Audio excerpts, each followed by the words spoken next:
നാട്ടിൽ വന്നതിൻ്റെ പിറ്റേ ദിവസത്തെ ഒരു മോർണിംഗ് വ്ലോഗാണ് കേട്ടോ.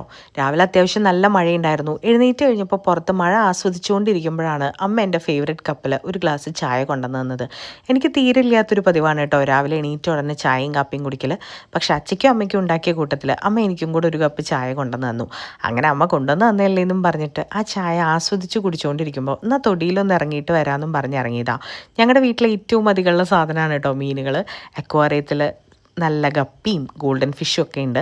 പിന്നെ ഇതാ ഈ ഒരു കുഞ്ഞു കുളത്തിൽ ഷാർക്കും സക്കറും ഒക്കെയാണ് കേട്ടോ ഉള്ളത്. രാവിലെ തന്നെ ഞാൻ മൊബൈലിൽ നോക്കി നടക്കുന്ന കണ്ടിട്ട് ടിപ്പു ഇതേതാ ഈ അത്ഭുത ജീവി എന്നുള്ള കണക്കിലാണ് കേട്ടോ എന്നെ നോക്കിക്കൊണ്ടിരിക്കുന്നത്. രാജപാളയം ബ്രീഡിലുള്ളൊരു നായയാണ്. പുള്ളി എൻ്റെ അടുത്ത് അത്ര ഇങ്ങോട്ട് ഫ്രണ്ട്ലി ഒന്നും ആയിട്ടില്ല കേട്ടോ.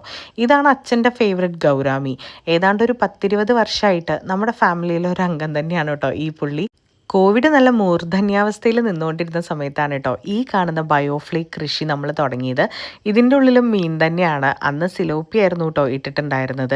പക്ഷേ ഇപ്പോൾ നമ്മുടെ വീട്ടിലേക്ക് ആവശ്യമായിട്ടുള്ള ബ്രാല് അല്ലെങ്കിൽ വരാല് എന്നൊക്കെ പറയുന്ന മീൻ മാത്രമേ ഉള്ളൂ. കലങ്ങി കിടക്കുന്ന വെള്ളമായതുകൊണ്ടാണ് കേട്ടോ ഒന്നിനെയും കാണാത്തത്.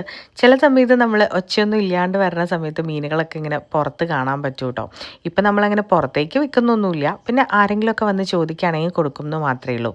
അങ്ങനെ രാവിലെ ഞാൻ തൊടിയിലൊക്കെ ഇറങ്ങി കുറച്ച് നേരം പുതിയതായിട്ട് എന്തൊക്കെ കാര്യങ്ങൾ ഉണ്ടായിട്ടുണ്ട് എന്നൊക്കെ കണക്കെടുത്തിട്ട് വീട്ടിനകത്തേക്ക് കയറുകയാണ്.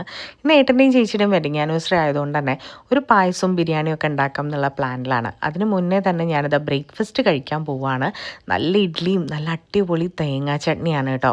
എനിക്ക് ഈ ഒരു തേങ്ങാ ചട്നി ഭയങ്കര ക്രേസാണ്. കാരണം നമുക്ക് അവിടെ ഡെസിഗേറ്റഡ് കോക്കനട്ട് വെച്ചിട്ട് ചട്നി അരിക്കുന്നതുകൊണ്ട് തന്നെ നല്ല ഫ്രഷ് തേങ്ങ കൊണ്ടുള്ള ചട്നി കഴിക്കുമ്പോൾ എനിക്ക് സ്വർഗം കിട്ടണ പോലെയാണ്. അതിൻ്റെ ഒപ്പം നല്ല തക്കാളി ചട്നി ഉണ്ടായിരുന്നു. പിന്നെ കടുപ്പത്തിലൊരു ചായയും. അച്ഛയും അമ്മയും ഞാനും കൂടി ഇരുന്നിട്ടാണ് കേട്ടോ ബ്രേക്ക്ഫാസ്റ്റ് കഴിച്ചത്.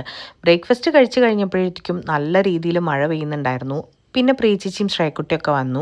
അപ്പം ഞാനിതാ എൻ്റെ ബിരിയാണി പരിപാടി തുടങ്ങി കേട്ടോ. ചിക്കൻ ബിരിയാണി ദമ്മിട്ട് കഴിഞ്ഞപ്പോഴേക്കും ഞാനിതാ ഒരു പായസം കൂടെ സെറ്റാക്കുന്നുണ്ട്. ഇളനീർ പായസമാണ് കേട്ടോ. ഇത് മിക്സ് കിട്ടിയപ്പോൾ അത് ഒന്ന് കാരമലൈസ് ചെയ്ത് ഉണ്ടാക്കുന്നു എന്നേ ഉള്ളൂ.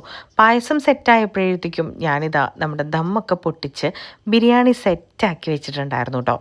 നല്ല ചിക്കൻ ദം ബിരിയാണിയും സാലഡും മുട്ട പുഴുങ്ങിയതും അച്ചാറും ഒക്കെ കൂട്ടി ലഞ്ച് നല്ല സുഭിക്ഷമായിട്ട് അങ്ങോട്ട് കഴിച്ചു.